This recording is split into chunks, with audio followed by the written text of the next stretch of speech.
My name is John Ledbetter. I'm a project planner here in the Community Development Department. And before I turn over the moderation to Steve O'Connor here on my right, I'd like to just make a few comments about the employer-sponsored housing program and how it is nestled into our average unit density size program. The general plan was updated last December, and as part of that update, an average unit size density program was adopted as a policy. We're now moving into the implementation portion of that, and part of that is the employer-sponsored housing program.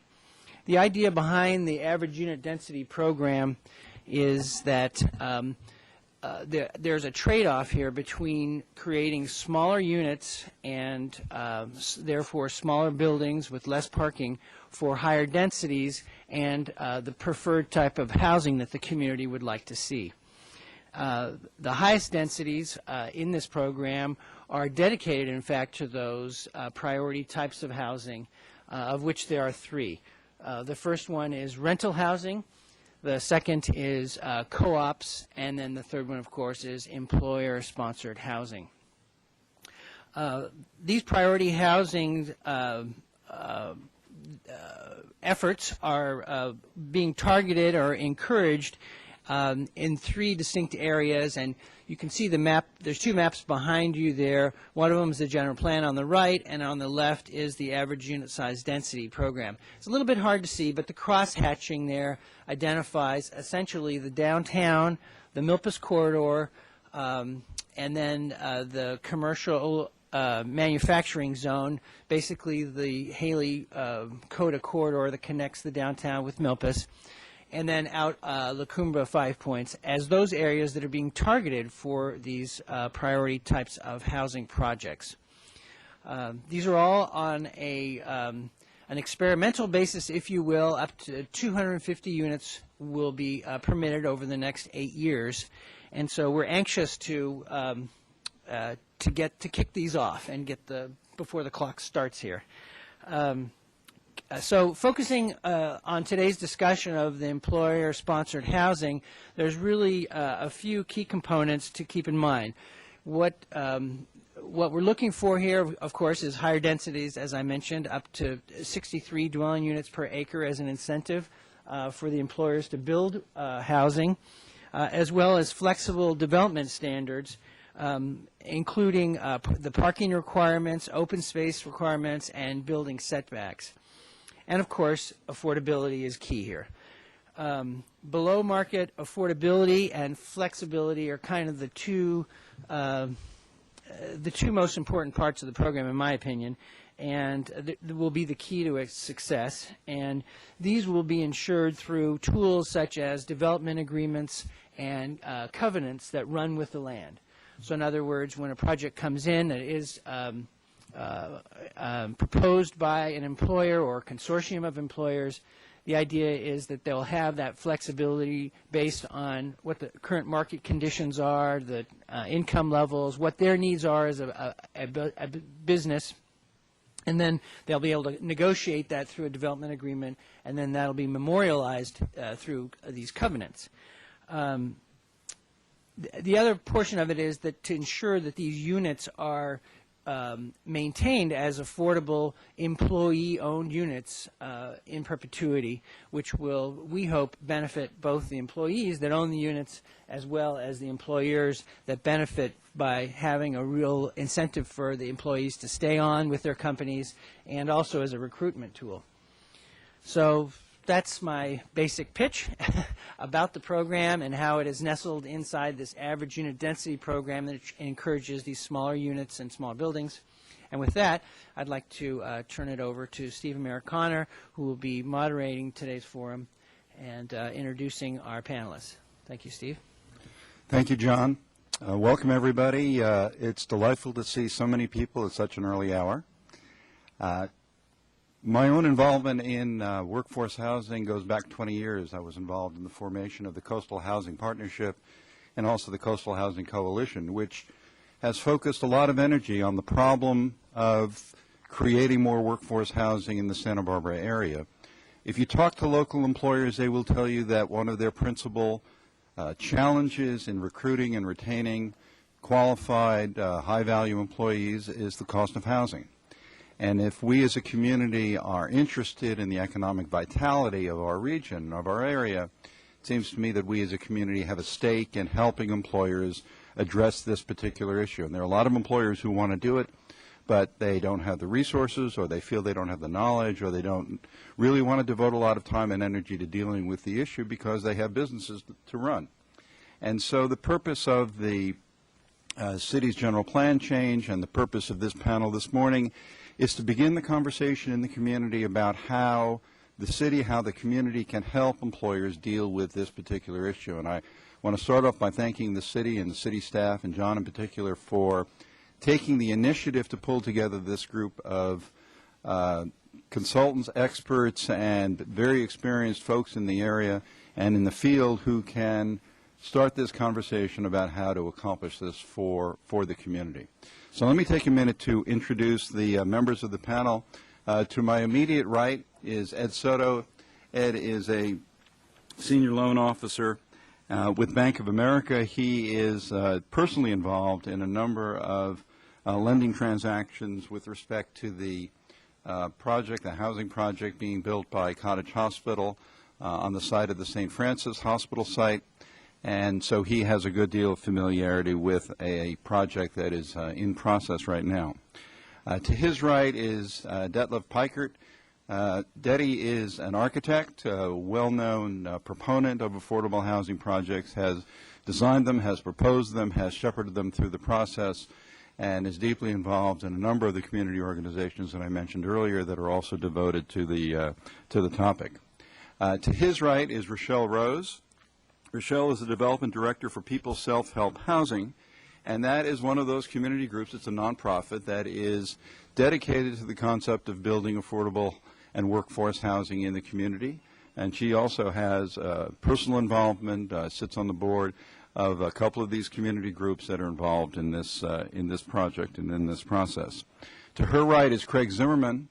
Craig is the president of the Tobes Group, very well-known residential and commercial developer and property management company. Craig also has a good deal of personal experience with it and is personally dedicated to the concept of trying to solve the workforce housing problem. To his right is David Rowell. David is a housing program specialist for the city of Santa Barbara, and it is within his jurisdiction on his desk every day to deal with this particular problem. He and John are going to be working together on this project as it moves forward. To his right is Ron Biscaro.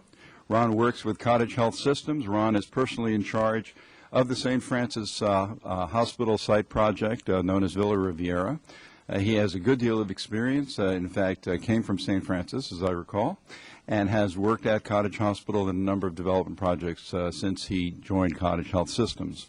To his right is Mike Tobes. I mentioned before the Tobes Group. He is the founder of the Tobes Group and also the head of Bank of Montecito Bank and Trust, used to call it Bank of Montecito, and is perhaps in terms of housing policy and production in the Santa Barbara Central Coast region, maybe the tallest tree that we have.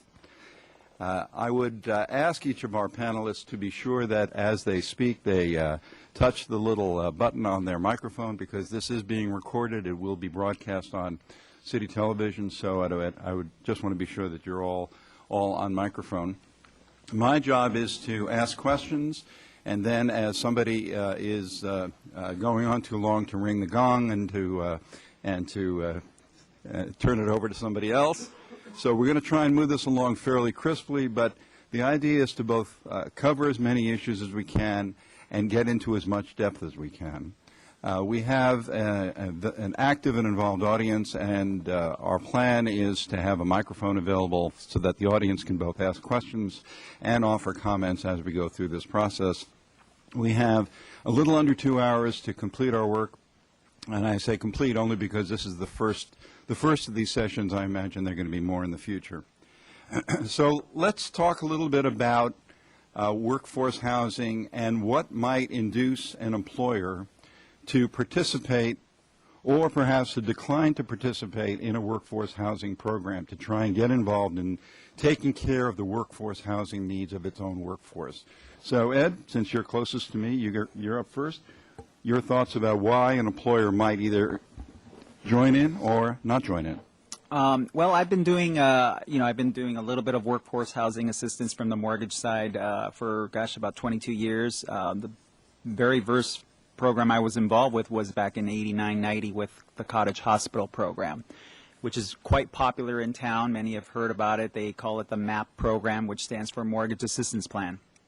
The program has been fabulous that I've seen. It's helped many employers help their employees, and the employees are very anxious, and at the same time they're very excited about the opportunity that the hospital has given them by giving them a second mortgage. All it requires is that the employee puts 5% of their own money.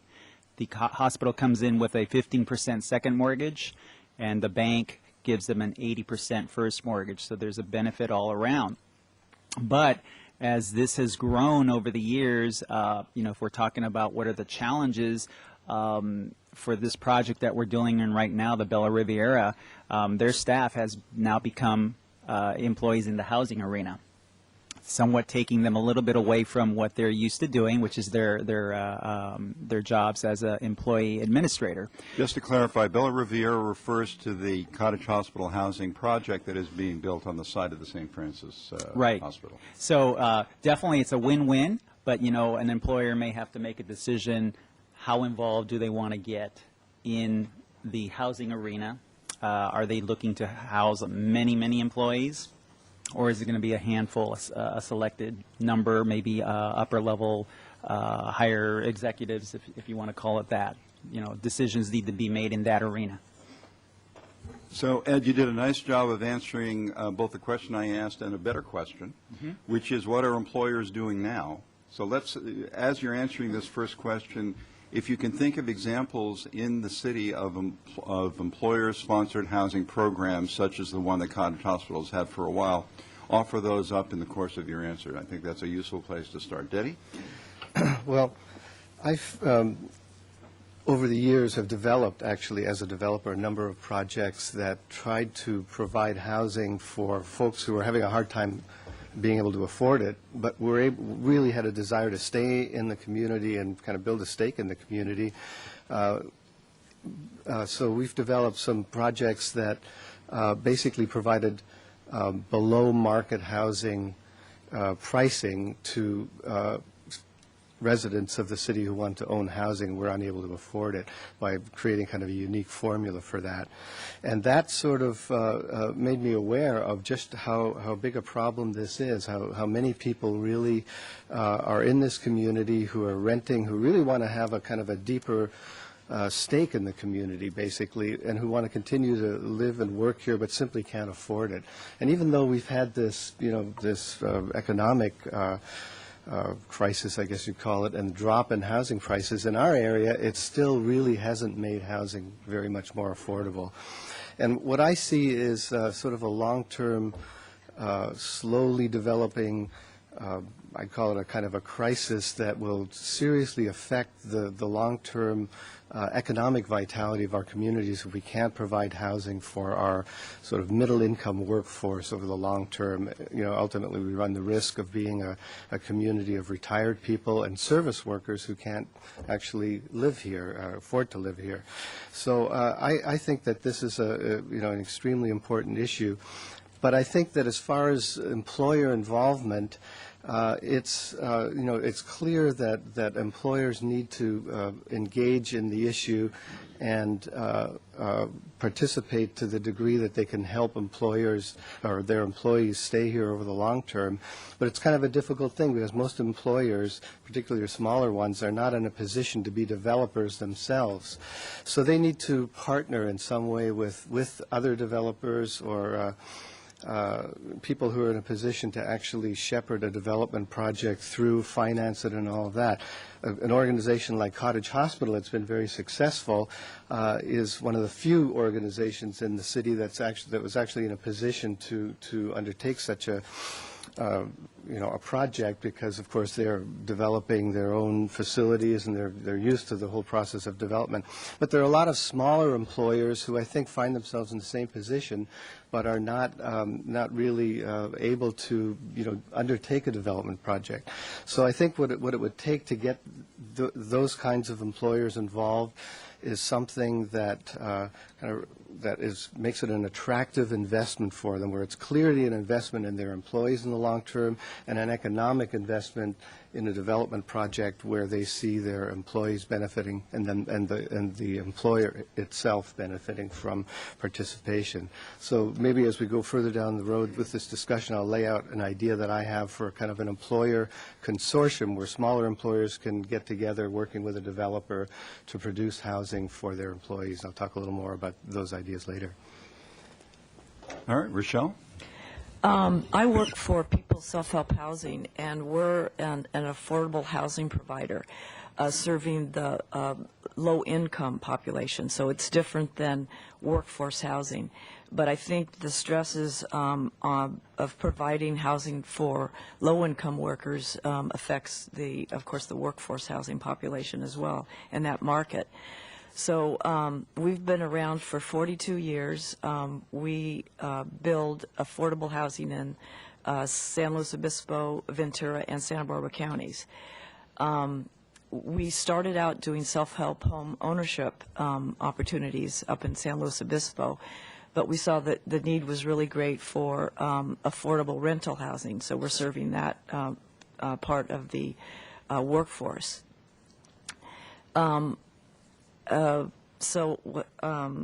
We also provide, through our self-help home ownership opportunities, the opportunity for people who live in our affordable rental properties to, once they become higher income, to actually build their own first home. So that's a good pipeline to keep people in the community because they actually can build their own home.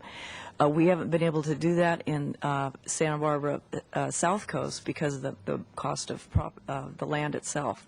But we have been successful in Santa Maria Valley and also in San Luis Obispo County.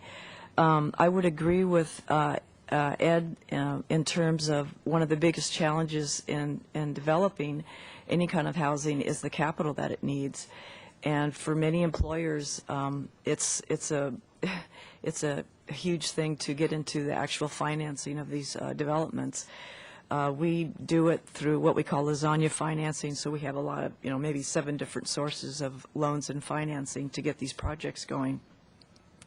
And also I would agree with Deddy that it takes a lot of expertise in terms of development. We're lucky if we get a project done in 10 years, and sometimes it takes 20. And we're working in many municipalities in 3 counties, so it's a very complex and sometimes political challenge. So that's my contribution from the affordable side. Thank you, Rochelle. Craig? Yes, good morning, Steve. The second half of your question, I think, was what are current employers doing to address this? And at the Tobes Group, we're in somewhat of a unique position in that we have about 100 employees here on the South Coast, and we also have a couple of thousand rental units that we own and manage. And so we're able to offer discounted housing to our workforce. And so it's very rare that we have a top candidate that we want to bring on board and that they decide not to come to our company because of a housing issue. We can solve that. So that gets to, I think, the first part of your question is, what would lead an employer to participate in something like this? And I think it would be having had the experience of, recruiting someone, spending the time and effort, and finding your top candidate, and then not being able to bring them here into Santa Barbara because housing costs and housing affordability make it impractical. So I think then you get to, well, why would an employer want to participate in this program, and what might the components of the program have to make it attractive to them? And I wrote down a couple things. I think one would be certainty of the timing and effort. I think that, Steve, you mentioned at the beginning, you know, most companies have a focus on their product or their service, and they don't want to be in necessarily the housing business. And so I think having a program where there would be certainty of success would be important. I think simplicity for the employers, having a model in place where you know how much capital you need to put in, what the covenants look like, having a model that so that they don't have to create their own model. I think community support's important. I think, you know, many high-profile employers, whether they be large or small, see certain housing projects to create some controversy in the area. And I imagine that employers wouldn't want to wade into that unless they felt there was strong community support.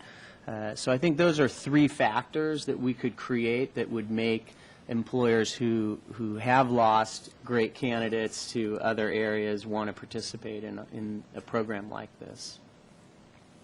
Thanks, Craig. Dave? I think I would like to add to some of the other panel's comments regarding the cost-benefit analysis in terms of if an employer is going to do this, they're looking at how much does it cost to train, recruit, and versus the cost of capital up front. And so one of the things I found in working with Bella Riviera and also at Westmont is that the employer has made this decision based on some form of analysis that they've done that says that, sure, it's going to cost a certain amount of capital up front, but for a valued employee to train them, recruit them, it's worth it. And so what we need to design here is somewhat of a turnkey approach, if you will, or a plan that lays it out fairly simply for at least smaller employers. And one of the thoughts I had was, in adding to what Craig said about certainty, if you had a commitment from a fairly substantial employer such that the smaller employers would feel more comfortable, kind of like an anchor commitment from an anchor tenant in a lease type arrangement. So as you're developing this, you know that someone of fairly decent size is involved. So I think that is something where we might want to consider when we put together our plan. Also, what Ed said earlier about the financing piece, I think, is absolutely critical, because when I worked at Fannie Mae for years, we had an employee program where they offered a second mortgage, and it was a low-interest second, similar to what Bella Riviera and Westmont offers.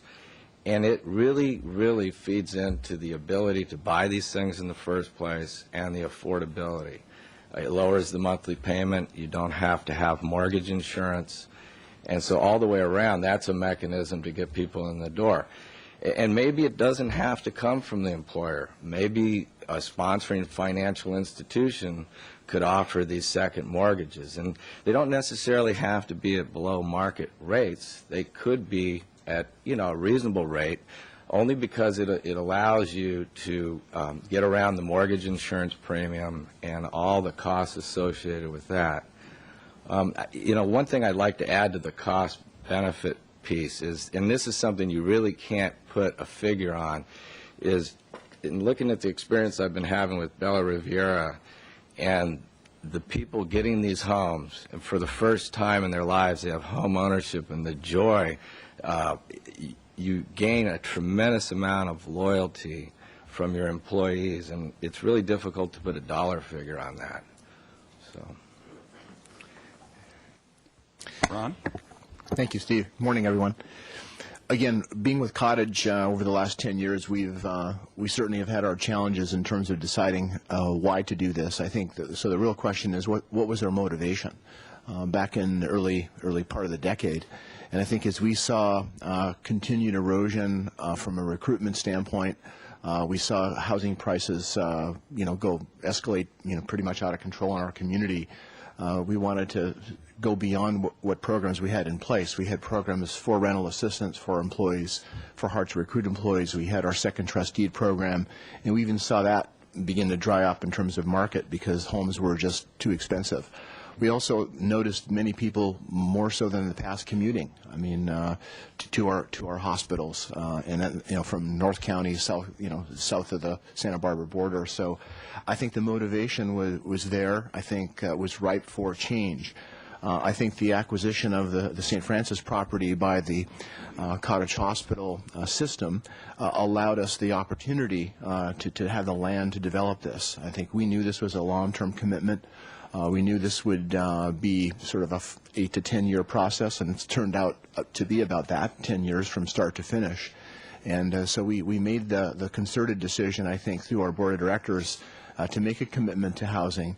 And what the employees were telling us at the time is the rental piece was really not their concern. Their concern was ownership and how can I own a home, how can I own a property at a reasonable price, even though I know I've got to sell it back. And so we worked with Westmont, we worked with UCSB, understood their programs, talked to folks in Irvine, Cal State, and understood what the educational folks were doing, looked around our community and said, this is our model. And so through our housing task force of the board, we identified our priorities and our general policies, and I think the policies that we identified back in 2003 have now come to fruition here in 2012 and 13 in terms of allowing great flexibility for employees to have ownership. So, in effect, I think our motivation was we can't serve everyone, but we're going to look at people in the moderate to upper middle income and look at opportunities for ownership. That was really the driver. And then now we've made a huge commitment, a $35 million commitment. Fortunately, we had the land, because I think that's a huge barrier, and certainly had the capital through our foundation to do that. So I can certainly speak as the session evolves to other questions people may have, but I think the real issue is what's the motivation? Is there enough driving your decision to sort of say we're going to have a commitment to this, whether it's a small project or a large project? And I think we're going to evaluate the success of this over the next several years, see how it works. We do have land in Goleta as well, if you choose to develop that in the city of Goleta, near the new Goleta Valley Cottage Hospital that's under construction. So we can still evaluate that opportunity in time if we feel it's really important for us as well. So again, I wanted to speak to the motivation, at least to get the discussion started. And Mike, you may have some comments as well. Thank you, Ron. I appreciate being added here as the ninth wheel, and I'll throw in a few comments. First, I think the big picture issue really is workforce housing, and that is the really serious problem in Santa Barbara, as evidenced by the 20,000 or so people who commute into Santa Barbara every day because they work here but they can't afford to live here.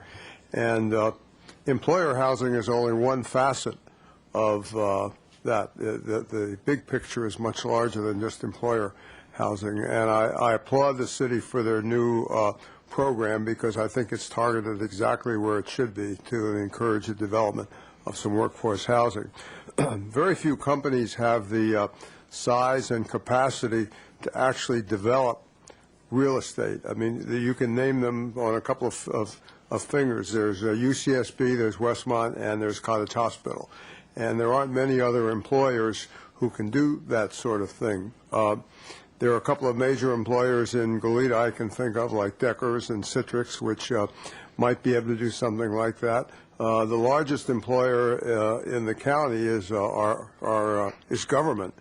And I think they've been singularly unsuccessful in doing that sort of thing. I know the Santa Barbara School District has struggled for years to try to provide some housing for teachers and just can't seem to get that off the ground.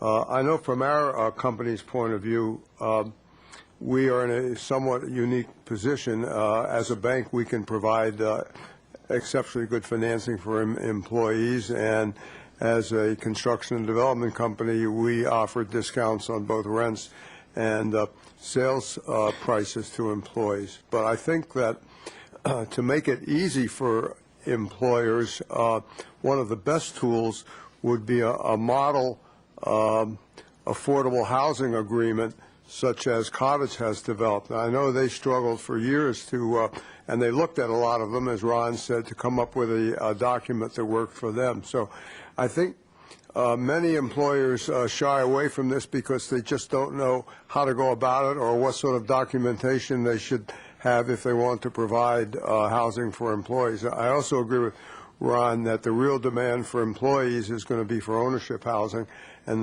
not for rental housing, because you really want your employees to be homeowners in the South Coast rather than just renters. But I think they need a way, the employers need a way to provide the documentation to do that. And I think that providing some sort of clearinghouse by the city to provide model documents would be a really good start, and make those generally available and publicize the fact that there is documentation which would allow employees to do that sort of thing. So, thank you. Thanks, Mike, and we're delighted to have you here. All right, so we've touched on a number of different employers and a number of different ideas. We've talked about Cottage and UCSB and Westmont and Tobes as employers who have made an effort to tackle the issue. Cottages started off with a loan program and is now building housing. Westmont was actually the one of the earliest employers to build housing for its faculty up on its campus. So there have been a number of different efforts, but and as Mike points out, almost all of them have been undertaken by employers who have a very large workforce and seem to have a willingness, a stomach, if you will, to tackle the complexities and the challenges of doing this kind of work, which is probably something not shared by most of the employers in town, both middle-sized and small-sized. So let's dive into some of the challenges. Let's talk about land. And I think a number of the speakers, Rochelle and others, touched on the cost of land as being one of the most significant challenges, and it's one of the significant factors in the cost of housing on the Central Coast, generally speaking. So let's talk about how employers can deal with the cost of land and how we can reduce the cost of land as an obstacle to the production of, and we're going to call it workforce housing, because I think Mike's terminology is right. Employer housing is one subset of workforce housing, so we use the term workforce housing. So let's talk about the cost of land and how employers, other than our 800-pound gorillas, might be able to tackle that problem. And we're going to let's start with Dedi, because I think Dedi actually has a little experience in dealing with this. Well, certainly the cost of land is a big factor now. Do you have your mic on?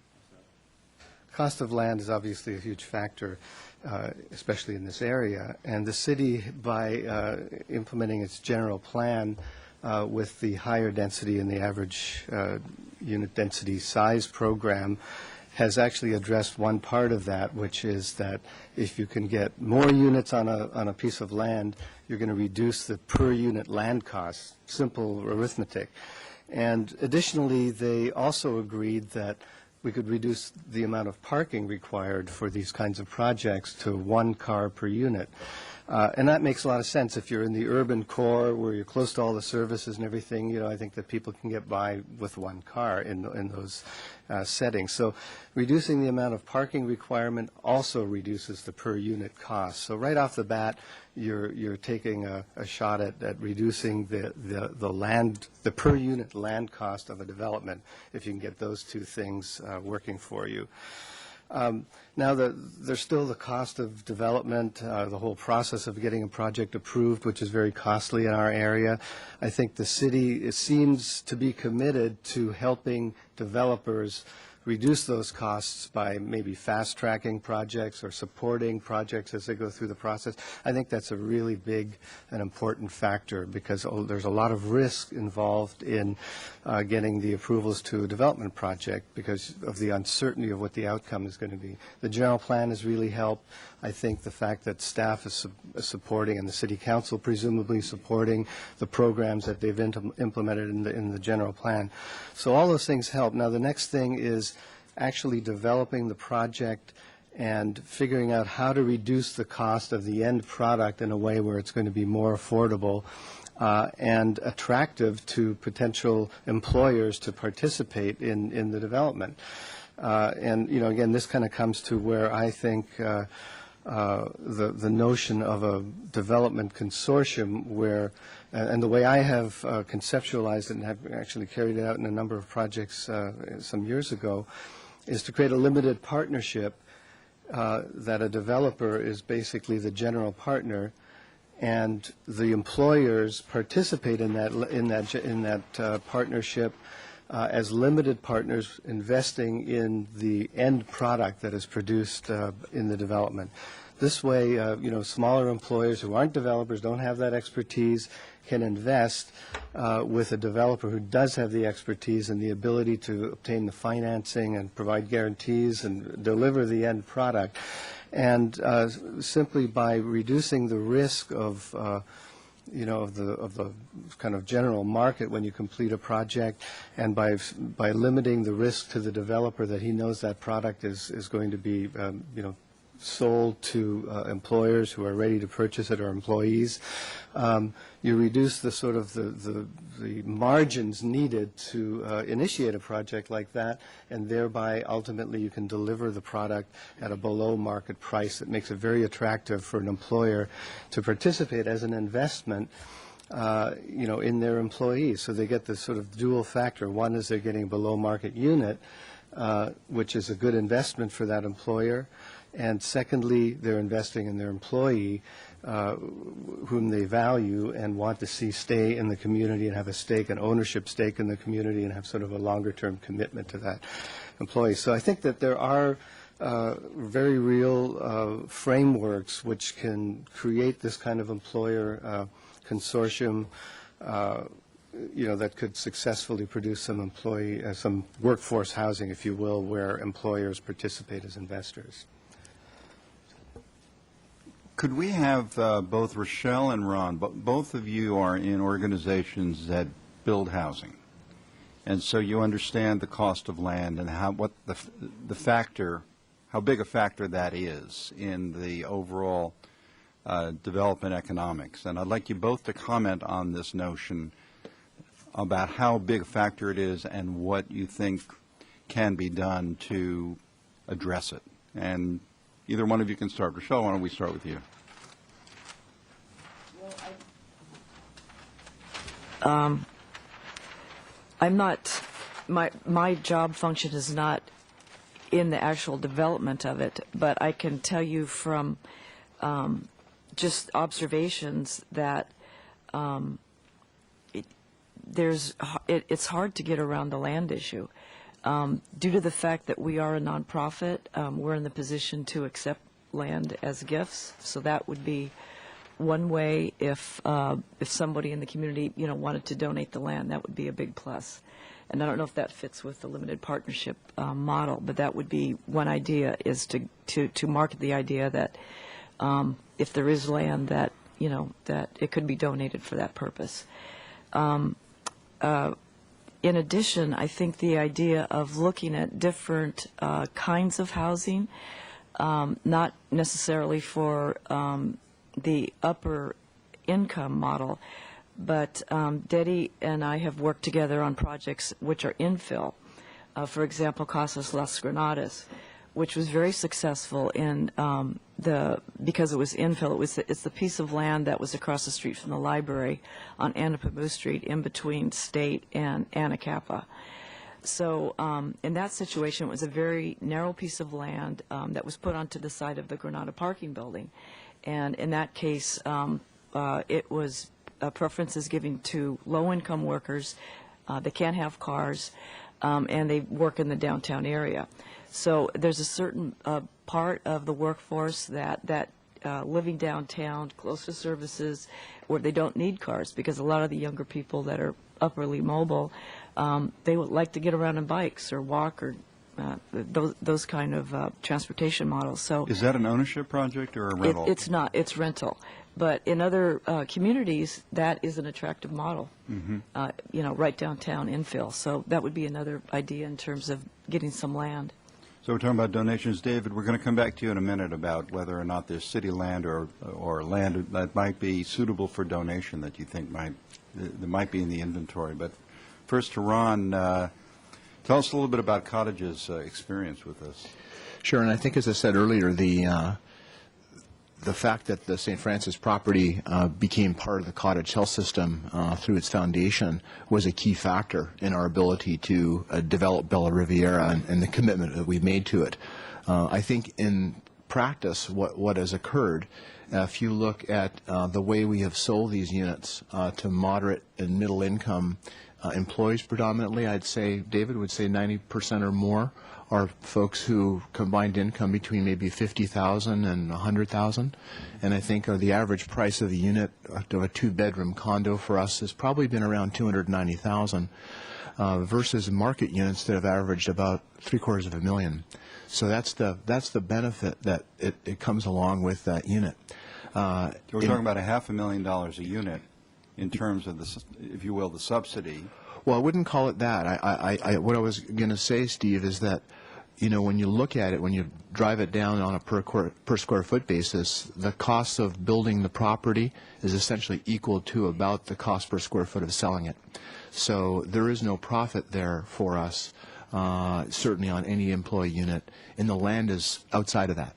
Okay. So on a per unit basis, there's a fairly heavy subsidy there, maybe call it $70,000 or $80,000 per unit. On the land itself based on the actual cost of land. So as you look at opportunities in the future, I mean, the cost of land is a huge barrier. It's not like we personally have any other than in Goleta that's not already dedicated to healthcare, which is really our mission. Our primary mission is really healthcare in our communities. And so I think that the notion of a consortium, a collaboration between, i.e. a developer, key employers, perhaps the city or the county, depending on the situation, is a good one. I think to get the land in place is really the key, and then having the ability to develop that in a collaborative fashion with either the municipality or a county and several employers, regardless of how it's financed, I think would be a notion that is probably worth considering. But I think till you get past the land issue, there's really nothing you can do. You can have it donated. People just generally don't donate land even to the hospital. They donate for building or for key programs. And so we just happen to, because of the St. Francis transaction, essentially get that land available to us. So I think that's a huge issue. I think the cost of building is what it is. I mean, we have a very complex project, as people know. Parking is to city standard. As opposed to one per unit. I think that's very, very thin, but in a very dense urban environment, that probably works okay. So I think there's lots of ways to look at this, but I do believe the land is the first step. I think there's enough expertise in our community, be it with developers or private companies and others to make a project happen, even if you sort of picked a 10 unit project or 12 unit project. I think it's worth looking at a model. Where you have employers behind it. So, again, but for us, I think from a practical standpoint, the land is a huge issue, and we've sort of discounted it as if it didn't exist. And David, going back to what Rochelle was talking about the possibility that there might be donated land or land at below market prices. Knowing what you know about the land inventory in and around the city, do you see that as something that should be looked at? Before I answer that question, I just wanted to quickly add on one comment as to what Ron mentioned. I've had a chance to look at each and every one of these credit packages of the employees buying homes at Bella Riviera, and even if you take into account these price reductions and the mortgage assistance program offered by Cottage, and Ed's seen a lot of these as well, it's a very close call. These folks barely qualify to buy these homes. So that's the kind of spread we're looking at here to provide affordable housing.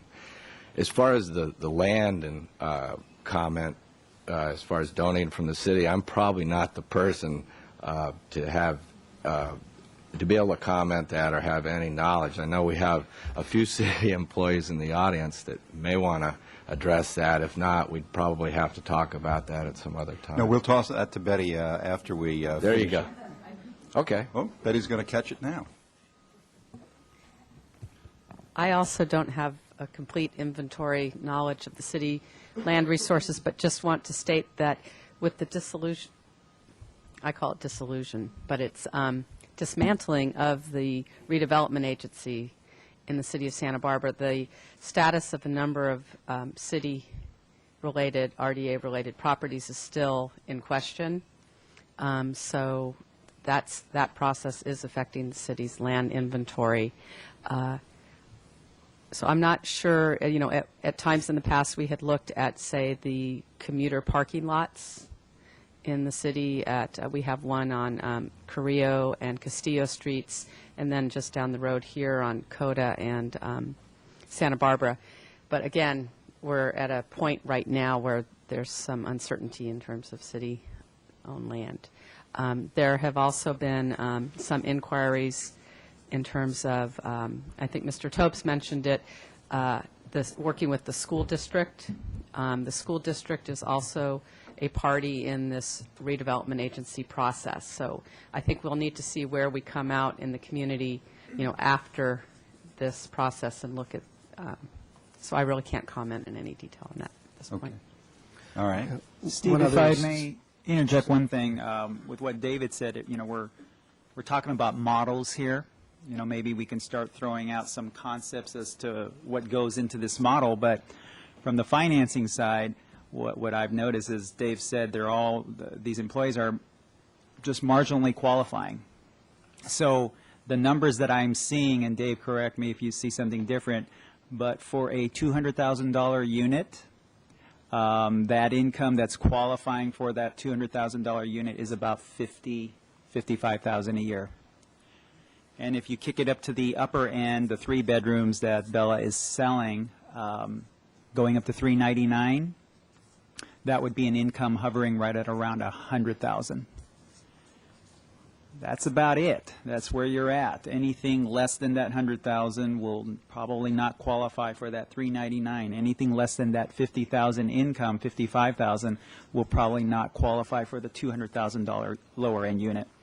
And keep in mind, the other thing is we get asked all the time, can I have a co-borrower? No.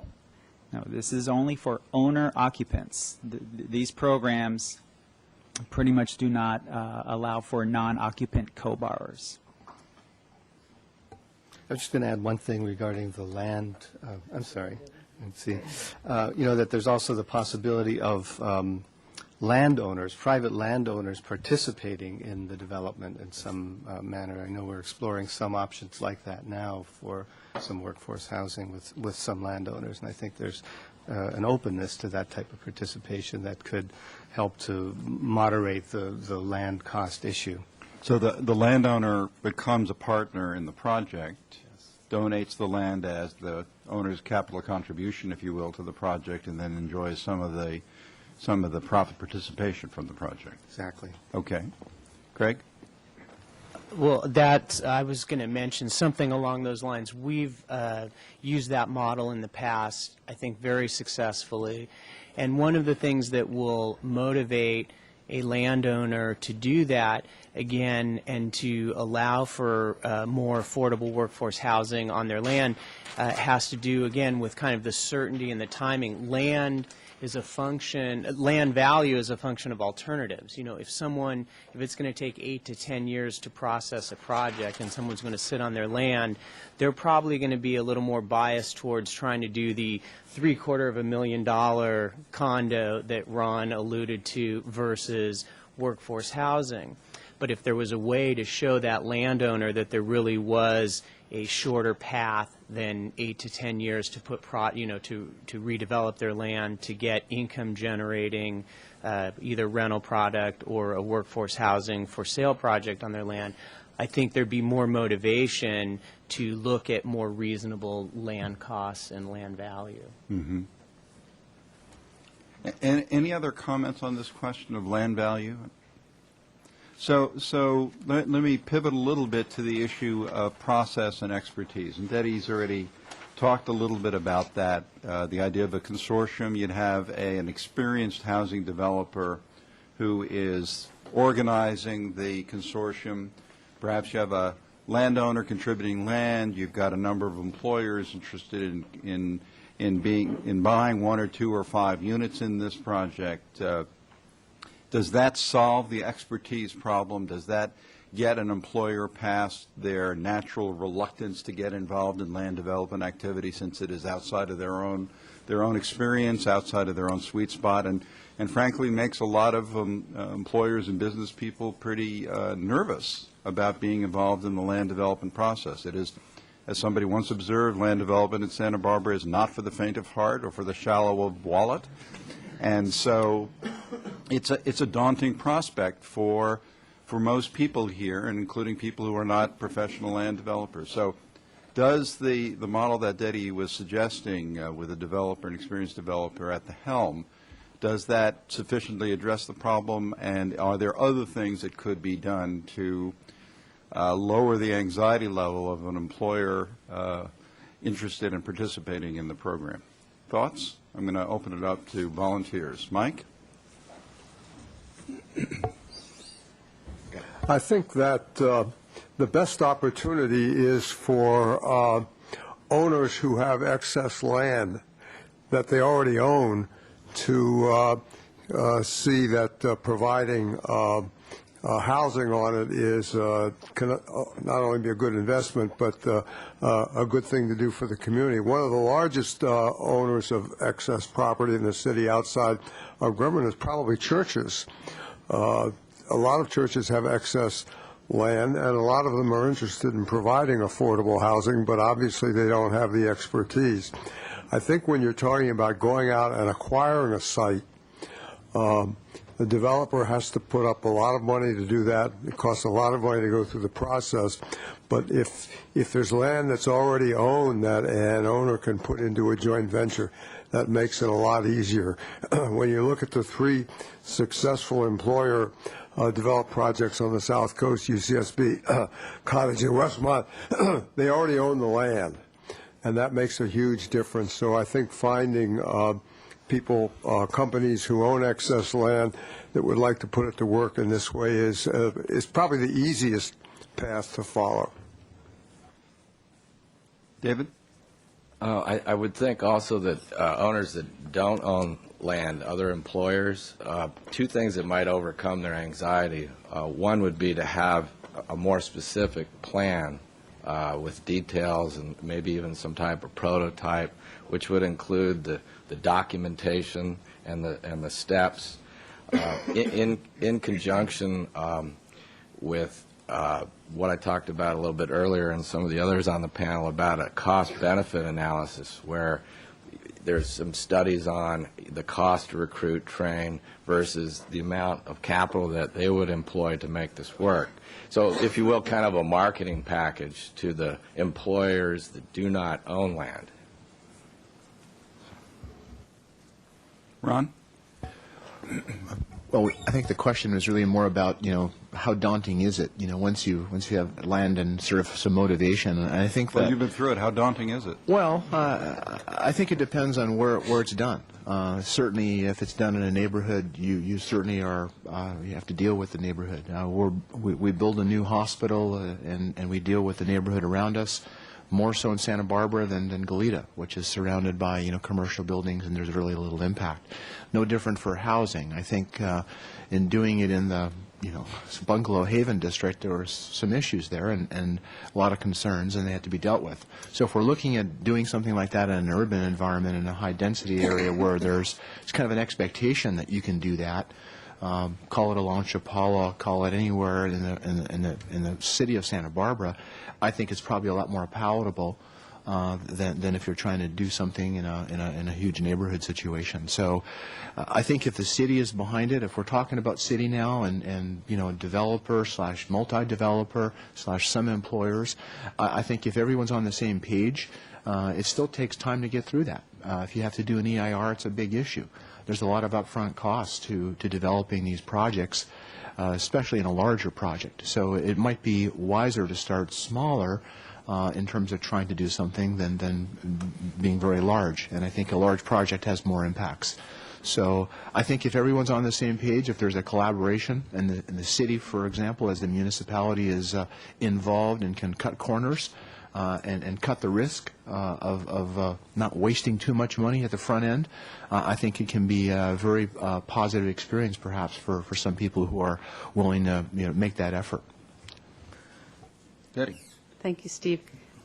Ron just mentioned the three letters EIR, and I did want to explain one of the outcomes of the city's general plan update process that will be a simplifying part of the process moving forward with projects for workforce housing, and that is that we completed a comprehensive environmental impact report for the update of the general plan, and the general plan anticipated and set out policies for housing as the priority land use development for our community, and specifically this workforce housing program is key to the housing element and our general plan as a whole. So we expect that we will be able to shorten and simplify the development process, specifically with respect to environmental review because of the comprehensive EIR. But that comment is also has a lot of depth to it in terms of simplifying the process. I want to acknowledge Teddy Pikert and the local AIA, who also, as part of our general plan, conducted a design charrette. And so we have, through that process, several examples already, conceptual examples of housing development types that could be further developed. I think that's a great suggestion and an area where the city, again, can continue to collaborate with professionals in the community development, professionals, designers, to help in the certainty question. So that is something that we can do. Steve, I want to just add something to that, if I may. Yes. I kind of distill it down to 4 areas that are be of primary concern to an employer. Obviously, number one, we've talked about a lot, which is expertise. They don't have the expertise. They need to know that the developer that they're working with does have the expertise and the track record. That's obviously key. And then reducing the risk. If they invest, they want to limit their risk to just the investment capital, that there's no spillover risk, of being involved in a development. So that's important. And then that also relates to the expertise of the developer. Obviously, an experienced developer is going to reduce the sense that there's risk involved. And we've talked a lot about the city's commitment to making a project like this successful. But I think the other 2 factors are that it has to be an attractive investment. The end product has to be delivered at substantially below market pricing, because otherwise, why not just go out into the marketplace and buy that same residential unit and help an employee or someone, a worker, afford that by investing with them in some manner or other. There's no real reason to participate unless there's enough margin between the delivery price that the developer is able to produce the product at and the market price. And what that margin is that makes it attractive, it's probably a difficult thing to assess, but there's some point at which the employer says, hey, that's a good deal. I want to do it because I want to help this employee. And then the 4th factor is flexibility. I think when we're talking about smaller employers, they need the flexibility to be able to adapt to changing conditions within their company or whatever, so that they could potentially maybe own the unit and rent it to an employee, or they could help an employee by investing more deeply into the end product to get the price down for that employee in some manner. Or they may be in a position where, because of the time frame that it takes from the day that you start the project to the day you have the finished units, conditions may have changed for that company, and they also want to know that they can get out of that investment if they need to, or pass it on to another employer. So those are the factors, I think, that essentially are going to be of interest to an employee or an employer participating in a project like this. So let me toss out a question to the whole panel. What would, and it tees off of what Eddie was just saying, what would induce an employer to go out and go through this process of building housing for their employees rather than going out and buying housing that already exists for their employees and finding a way of subsidizing it? Why not just go straight to the end product and buy something and offer some sort of financial subsidy to make that work? So, Ron, you may or may not have been there when Cottage came up with the idea of building housing as opposed to lending on housing, or as opposed to just lending. Can you give us some insight into the thinking that led to the decision to build it? I think the decision really amounted to controlling the product and controlling the number. I mean, we had the opportunity with the land, the 6 acres that were developed, to build as much as we could at one time for many, many years, looking at this as a long-term commitment, kind of a 75 to 100-year commitment. And I think that investment and that subsidy that it's costing us is a considerable subsidy over many years, but we believe it's worth it to have an inventory of units that are available for employees essentially for the next 75 to 100 years. People will turn over. We guarantee a buyback, and we want to make sure that other employees get that opportunity over the lifespan of the project. Just remind us, how many units are being built up there? We are building 115, of which 81 are for employees and 34 market. And there are only a few remaining to be sold. I think there's about 8, I believe, that are still remaining to be sold. So we've had a tremendous amount of success over the period of the last several months in getting these units marketed. So I think that really was the motivator for us. I don't believe we as a system have ever gone out and decided to buy a unit and then resell it. I think that's, the marketplace is the market, and I think people got to make individual decisions, whether they live in our community or other communities.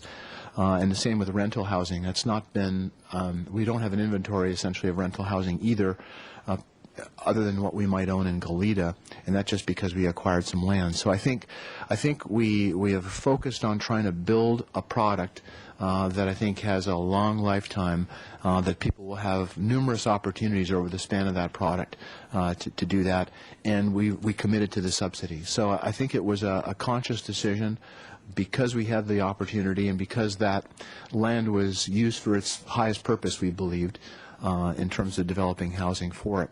But again, as I said earlier, the cost of the land is essentially discounted, and I think that that was a commitment that we also made. Knowing that was a huge factor.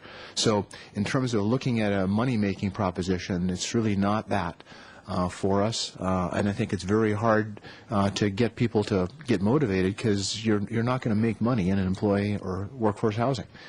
You're lucky to come out with your cost at the end of the day. So, all right, so there are those who might say that the examples we've got, Cottage, UCSB, Westmont, are perpetual local employers. These are employers who are not going to pick up and move somewhere else because they can cut their costs or improve their profits. And I guess the question I'm going to ask is whether or not that makes those examples outliers, not within the mainstream of most of the employers in any area, including Santa Barbara, where employers do have a choice. They can pick up and move to Ventura or to Ohio or wherever if they need to do so for whatever their reasons may be. And that this problem that we're talking about is most easily pointed to the employers who are going to stay here, who must stay here because this is where they are. And whether that's the school district or the local government or whoever it is that is rooted here in this community and won't be leaving. So I want to just sort of open up that issue and see what you think about that.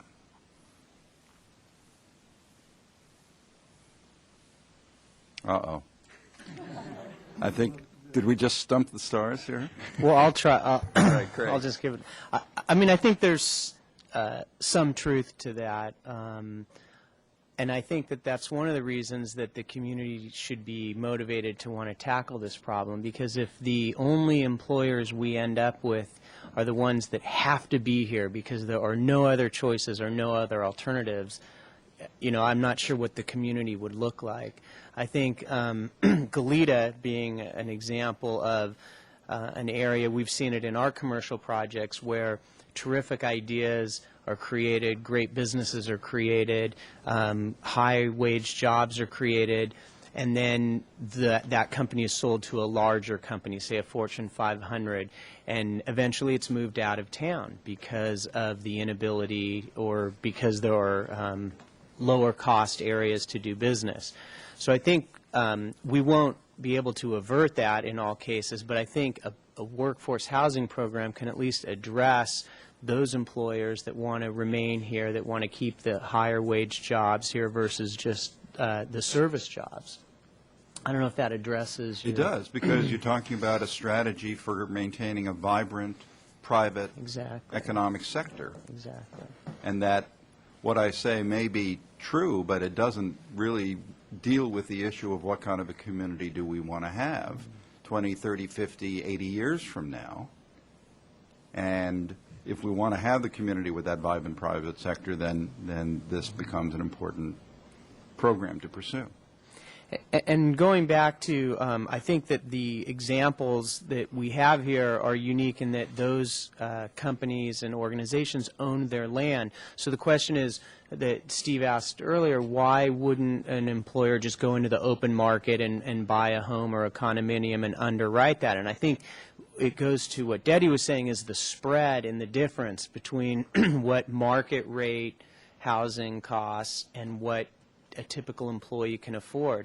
And that spread, even with the lower housing prices that we've seen in the last couple of years, that spread is so great that I'm not sure it makes economic sense. And so what the employer-sponsored housing program must do is somehow divide that spread between the developer and the employer, so that the employer, you know, that's kind of the profit, if you will, and that profit, that spread needs to somehow get split between the developer and the employer, so the employer's basis in that unit is less than their basis would be if they were buying it on the open market.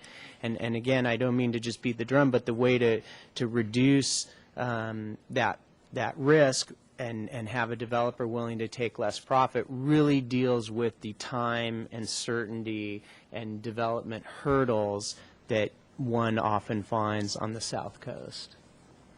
That's how you can try and compress that margin.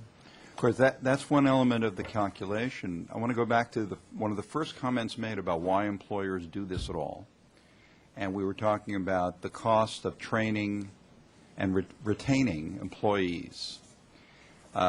It's in the HR people talk about this as turnover cost. In our business, we have a law firm, and our consultants tell us that when we lose a lawyer and have to bring on a new lawyer, it costs our business about $150,000 in lost productivity, transition costs, recruitment costs, and all the associated issues. So we're spending $150,000 every time a lawyer picks up and moves to Ohio. And so if we can find a way for that young lawyer to buy a home here and get rooted here, that then saves us $150,000. So that's the money we have at risk to put into it.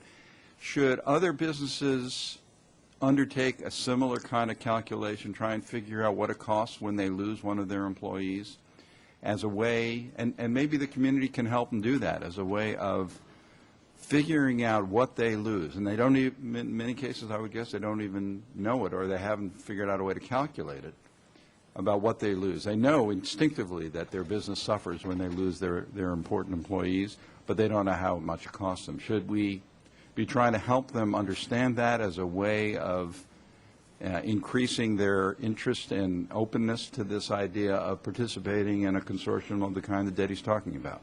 Thoughts about that? Well, I think that is a really important part of the equation to understand what those costs are. We, Matt and John and I met with some employers a couple of weeks ago kind of as a forerunner to this forum, just to kind of get a, kind of a hands-on direct sense of what some of these employers are thinking about.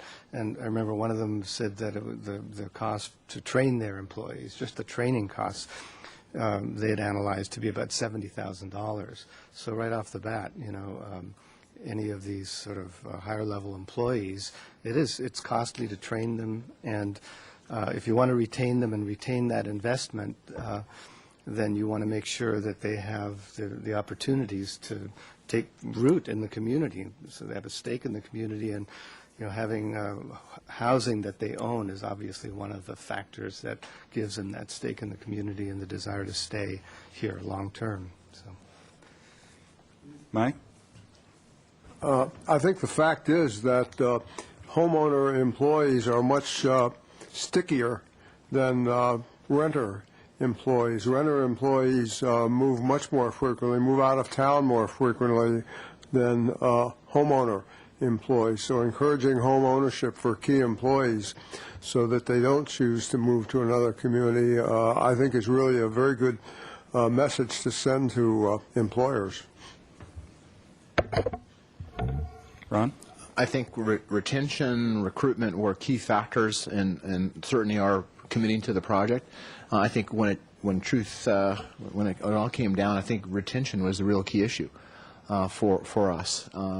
It's very hard to sort of bring a person into town and say, we have a home for you. There's only a limited amount of time those homes are available for sale. We're not going to keep them on inventory forever. There's almost nothing left. So for an employee coming a year from now, they'll have to wait till someone sells their unit back to us and we can sell it to them. So I think ultimately we felt the retention of our employees, we saw higher turnover back 8-10 years ago than we have now. I think it's really been a key issue for us. Some areas of the hospital, for example, in terms of our business, are much more difficult than others.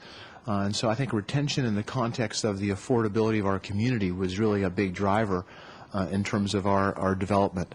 And I think that will continue to be a factor on a go-forward basis for us. So if we choose to do it again, I think what are the market conditions? What are people telling us? We track exit interviews. We know that housing was a key factor and continues to be a key factor in decision making. In our small department, even in project management where I work, we've seen that happen on several occasions where people come and they go and they just feel they can't afford to live in our communities. So we see that firsthand, and I think that was a big factor in our going forward and doing this project to sort of give hope, much like we have with our child care program, in terms of using that as a retention tool to sort of broaden our appeal to employees who wish to work here in Santa Barbara for our cottage health system. And Am I on? you're on. Okay. Again, we're talking about retention, and I'm closing 20 transactions this month up at the Bella Riviera project, and whether it's an employee who's been with the hospital for 15 years or a brand new employee, I can tell they just brought them on, just been an RN for several months. There we go. They are all amazed by this fabulous opportunity, an opportunity of a lifetime, basically, for many of them. Like I said, some of them have been with the hospital for 15 years, never owned, never thought they'd have the opportunity to own, and now they have a piece of a Bella Riviera unit. So, when this opportunity is created, I can tell you, you've got these people. You've got these people because, again, to have a piece of this pie is just fabulous. Craig? Steve, it sounds like there might be a way to quantify the cost of recruitment and training a new employee. And if we were to study that, I'd be curious to study also the cost in productivity of commuting an hour and a half or 2 hours a day versus 30 minutes a day. And there are quality of life issues, but I would imagine there might be productivity issues as well for comparing someone. Most commutes, say from Ventura, Camarillo, or Santa Maria here, are probably in the hour and a half, 2 hour range round trip. versus, again, being able to live closer to your employment and having, say, a 30-minute a day round-trip commute. And I wonder if we add that to the cost equation. Add the stress on the family as well of, that. Well, and there's also a fairly serious environmental issue. Over the last few years, there's been a lot of talk about sustainability and having people commute less, have less of a carbon footprint, if you will, because of the separation between home and work. And that's also become part of the movement in California towards having housing built closer to places of employment. We have not talked about what is known in the community as the critical workforce. I hesitate to use the term because I think a lot of people feel that they're critical and they may not be on the list. But we're going to use the three most common examples, and that would be teachers, police officers, and firefighters, all of whom work for public agencies, and many of whom, at least from the reports I see, live in more remote communities and have to commute in. We are a particularly vulnerable community geographically speaking, because in the event of a significant disaster, as we saw with the mudslide a few years ago, we get cut off, and then the emergency workers who are here are the ones who have the entire burden of dealing with those problems. So if we have firefighters here, that's who's going to help put out the fires in the event of a catastrophic earthquake, for example. Are the factors relating to those employees, those groups of employees, any different than the ones we've been talking about up till now? Are there special considerations or unique considerations that we should be thinking about and talking about with respect to those three groups of employees? And I say that knowing that we have a city council member in the audience who thinks about police and firefighting effectiveness and those issues.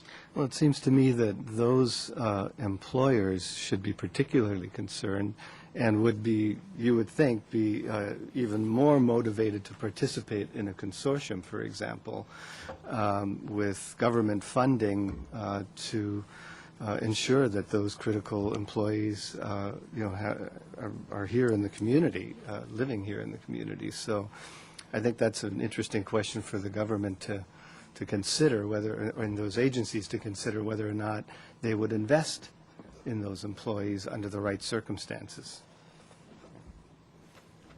Other thoughts? Craig? I would reference back to, I recall after the riots in Los Angeles in the 90s, they had, I believe it was the Warren Commission, studied the Los Angeles Police Department. And one of the interesting findings was that most of the department lived outside of the city. And what the conclusion they came to is that there is a definite benefit in neighborhood policing and in police protection to have them very much part of the community. And I thought it was an interesting study, and I would imagine if you extrapolate it out, it probably would apply to fire and life safety and teachers as well, that having them living in the community makes them part of the community, and in turn they will do their job even better and with more care. Ron? Well, I believe that it was also a factor for us, probably not as high as the other factors. We've seen in the 25 or so years I've been in town since the mid-'80s, numerous issues occur with fire impacts, and it's been very difficult, i.e. the La Conchita mudslide, a very sad situation that occurred years ago. We had many employees stranded in that, and we ended up commuting people with boats, actually, and ferries up to Santa Barbara Cottage Hospital because our community was isolated during that time. So that was very difficult. So I think it's a factor. I don't think it's the be-all, end-all. I think it's really about affordability. I think people would prefer to live and work in the community that they're comfortable with, and I think people have to make personal decisions. But I think affordability has driven a lot of people to north and south of us, and it's a trend that's been there for years, and I think it's kind of hard to reverse. So I think it's a factor. I don't think it's the ultimate factor.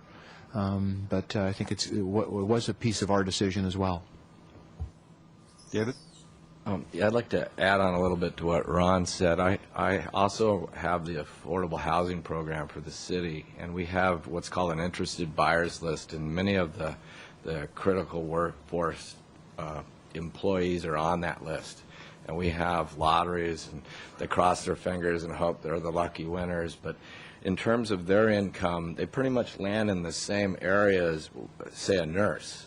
And in our discussions earlier, we were talking about, well, what house price would they qualify for?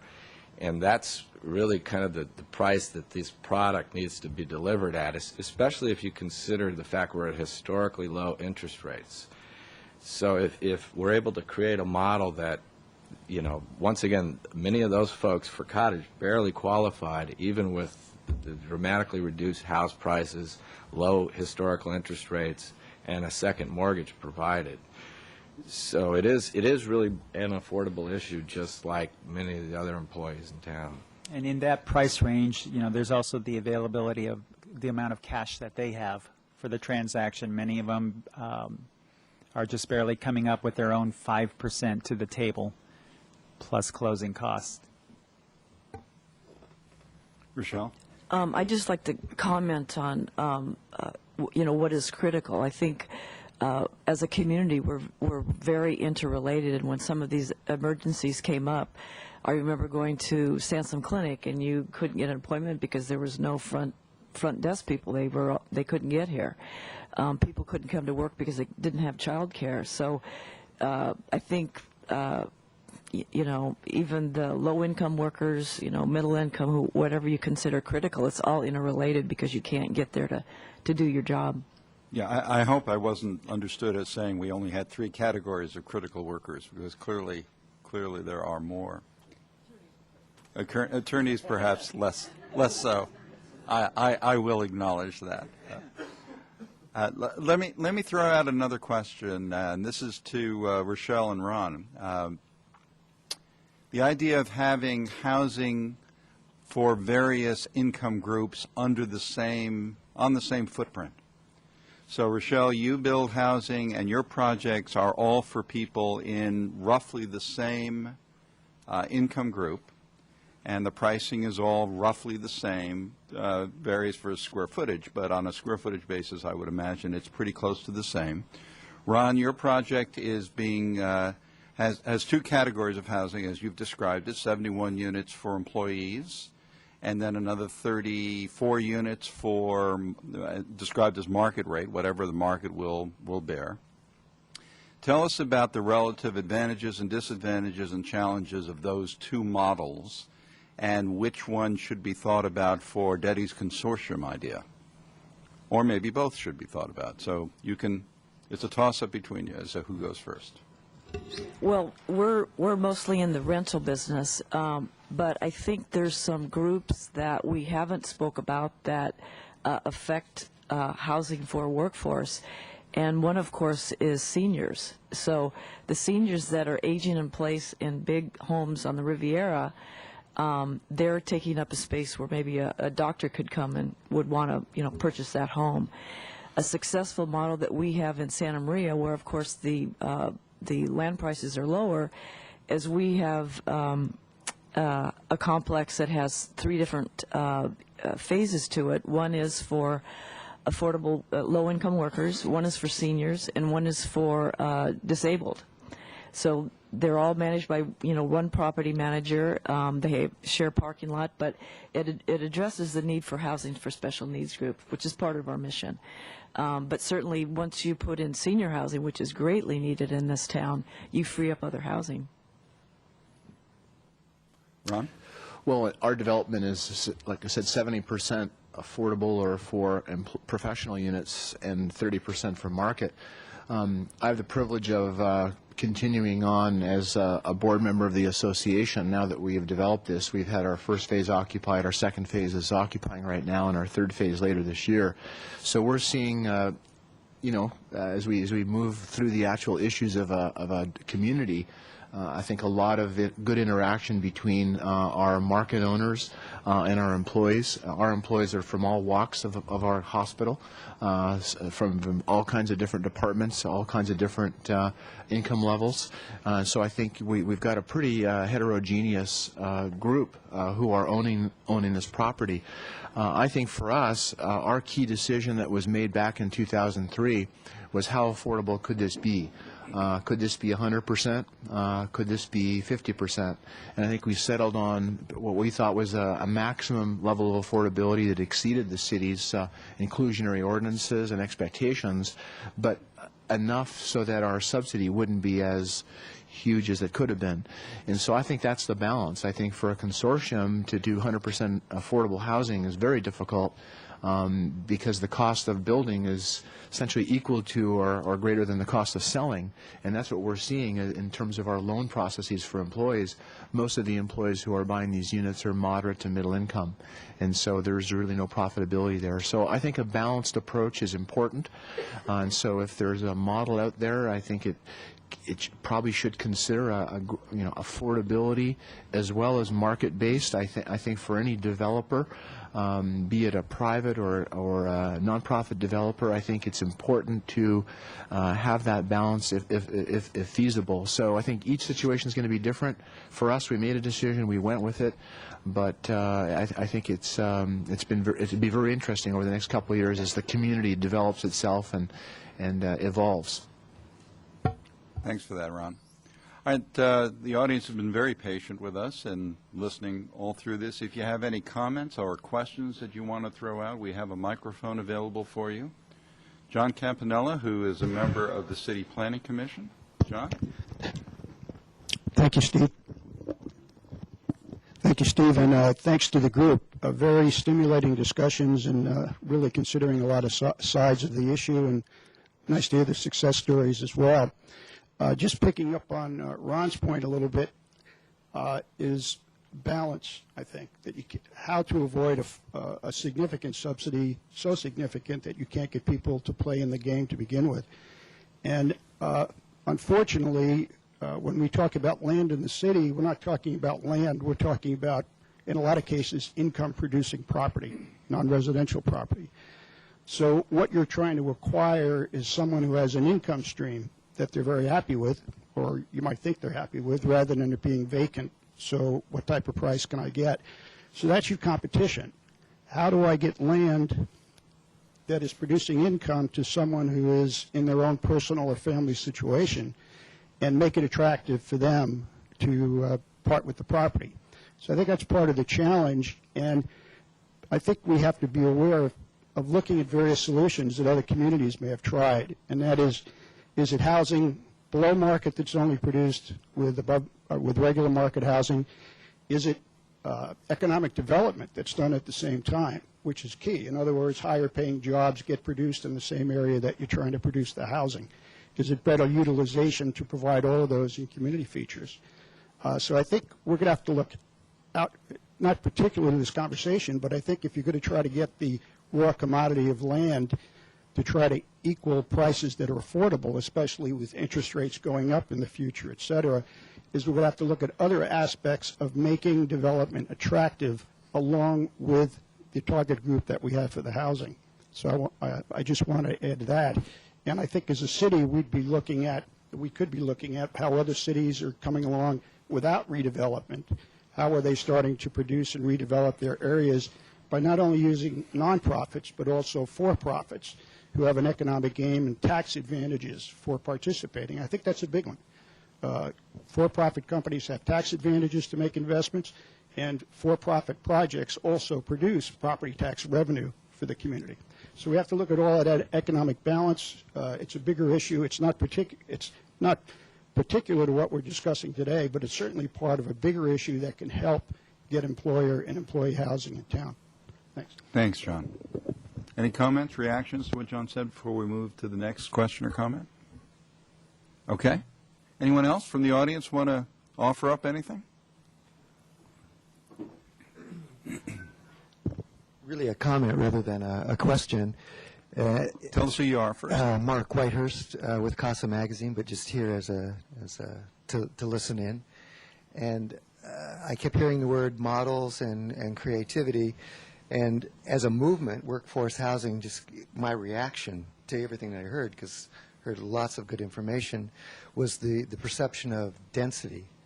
You know, that as the community support for workforce housing, I think it's really important that the message of what you've all said is tied into appropriate density. That somehow or other that the community had been a little divided over the idea of what is appropriate density. And when you're asking people to be creative in terms of developing land that's very small in most cases, I think that support from the greater community is tied to that perception. It's just a quick comment. Thank you, Mark. Other comments, questions? Matt? Thanks, panel. I'm Matt Labrie. I just wanted to make an observation, and I think it relates. One of the best decisions and planning processes our city went through, in my opinion, was back when they decided to set up the downtown parking system, and that really fueled an economic and development recovery downtown. That's an example of a public and private cooperative. And Ron mentioned earlier the need to think creatively about how the city government can help make projects happen. And Detti pointed out also the importance of the cost that parking brings to projects. And I just see that as an interesting juxtaposition of where we are now and the process that the city and the public went through years ago to set up that parking system. And I think that I'd love to see us think creatively as employers and developers and a city about how we can work in that fashion more. So I'm hopeful. It's in the nature of a strategic community investment. Exactly. Mm-hmm. Anyone else?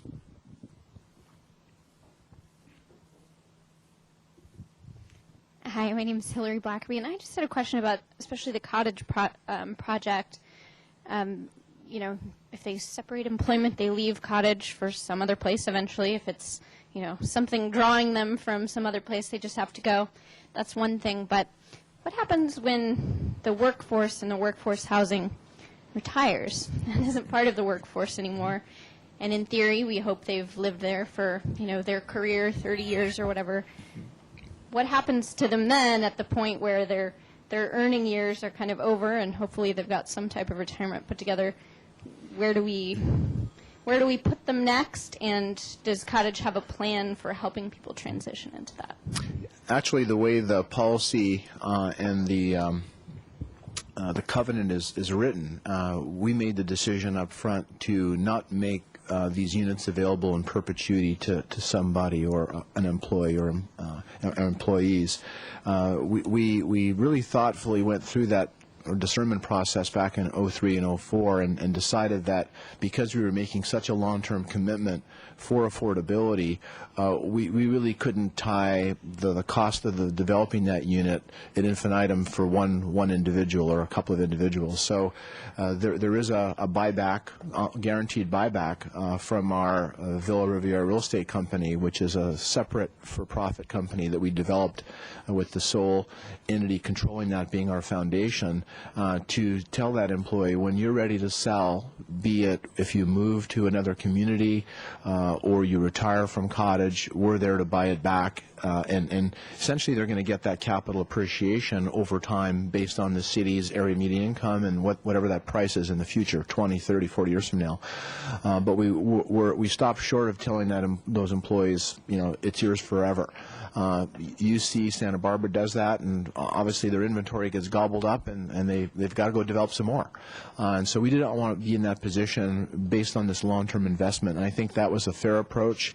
I think that's been a barrier for some. Many people who originally thought about these units probably second-guess their decision when they go, well, how long am I going to own it for? Kind of makes sense if you're here for 10, 20, 30 years. I think the longer you're going to be part of our employee population, the more it makes sense. But I think that we did not want to say it's forever. And I think that decision is not something we've second-guessed at this point in time. I doubt we will. And that employee will get the benefit of appreciation based on their purchase price over the years that they're there, and we think that's a very fair approach. It's a balanced investment for us. It's a balanced investment for them, and there is no, light at the end of the tunnel. We don't have a program for them per se, as your question was. I think they're going to have to make that individual decision at some point in their careers. So I think that's a huge factor in terms of, making that decision to buy. I think if you're looking at it, it's not a 5-year deal. It's not there for the employee to make money on a short-term basis. It's there for them to enjoy what they have at a reduced price so they can really afford to stay in our community, work for us for a long time, and then get the benefit of that capital appreciation over time. And we thought that was a very good way to look at this because of the commitment we had made to a sort of a 90-year affordability. Ron, I would add there's other benefits that the employees obtain from a mortgage point of view. There's the interest deductions for property on their taxes, as well as also the equity that they are going to generate while they're living there by paying down their mortgage balance. So there's multiple benefits that they're receiving. Thanks, Ed. I would also add to Ed's comment that you also have a guaranteed buyer at the end, in which you don't need a real estate agent and their fees and the transaction costs are low. So the comparison to rent, especially given rent today, has been a pretty easy comparison given the entire mortgage payment and the tax deductibility. Yes, sir. Right, we have a microphone coming your way. My name is John Whitehurst. I'm Mark's brother, but I'm a local landlord, and I want to agree with what Michael said about, obviously people will stay here, seem to stay longer if they're an owner. But as a landlord, one of the comments I get the most is the quality of rentals available in town. And so I don't know how you encourage landlords to improve their properties, but I think that would help a lot in terms of helping people stay here as well. So that's a good suggestion. Any other comments or questions? I guess I would ask, as a landlord, what would you suggest that, what suggestions would you have to be encouraged to improve properties? It's a pretty expensive process, actually. I've been in that trying to upgrade mine, but I actually own both very low end and very high end as far as rentals. The high end go much easier than the low end, believe it or not. And so I've been trying to do that myself in terms of just going in and remodeling and upgrading those properties. It's a good business decision, but I think a lot of our owners are very small owners, don't have the resources to do it, don't even understand that's what should be happening. So I don't know how. I really don't know how you address that, but I think it's a really good way of helping people stay here.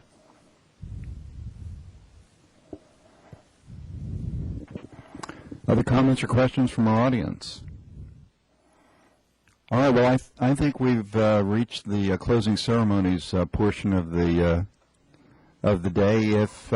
And I would invite anybody, this is optional, not mandatory, if you have any final comments or thoughts that occurred to you that didn't find another place to find expression during the course of this forum, this is your opportunity if anybody wants to make a closing argument.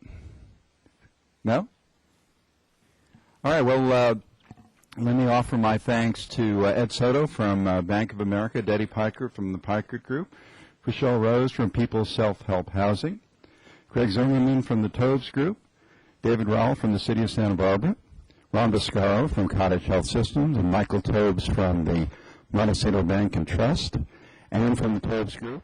And thanks to our audience for sitting through us through this with us this morning, and to John Ledbetter and the city staff for putting this together. We appreciate your interest in this subject and your commitment to the program. Thank you, Steve, and of course I'd like to thank Steve Americana for being a fine moderator for us and helping us suss out some of these important topical issues, and this has been tremendously helpful for the city in terms of understanding the issue. Hopefully that's also helped some of our employers understand what some of the opportunities and constraints are they face, and this will be a starting point for our program as we kick it off in the next few months. So, thank you very much, all panelists.